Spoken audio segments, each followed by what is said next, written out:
වරුණි රංජලා මගේ ගමන මහරගම ඒ වුණාට මම පදිංචි දැන් අතුරුගිරියේ මගේ තාත්තා මම හිතන්නේ අවුරුදු 10ක 15ක විතර ඉඳන් ටිකට් ගන්නවා නොගත දවසක් නැති තරම් හැමදාමත් ගන්නවා එකක් හරි ගන්නවා ඉතින් මේ ඒ වාසනාව තමයි මගේ තාත්තගේ වාසනාව ඉතින් එයා මගේ මහත්තයට තමයි කතා කරලා එන්නේ කියලා ටිකට් එක අතට දුන්නේ මෙන්න පුතේ ටිකට් එක ඉතුරු වැඩ ටික ඔයාලට බාරයි කියලා.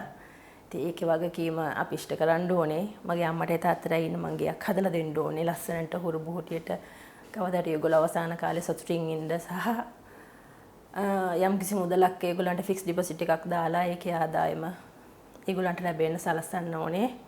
ඒ වගේම ජාතික ලොතරැයි මණ්ඩලයට ගොඩක් ස්තුතිවන්ත වෙනවා මොකද මේ වගේ අවස්ථාවක් නැති බැරි කෙනෙක්ට ගොඩක් වටිනවා මේ අවස්ථාව. ඉතින් එහෙම අවස්ථාවක් උදා කරලා දුන්නා සහ මගේ තාත්තා වාසනාවන්තයි. අන්තිම මොහොතේ හරි යාගේ බලාපොරොත්තු ඉෂ්ට වුණා. ඉතින් ගොඩක්ම ස්තුති ජාතික ලොතරැයි මණ්ඩලයට. මගේ බලාපොරොත්තුවත් අම්මා තාත්තව සතුටින් තියෙන එක තමයි.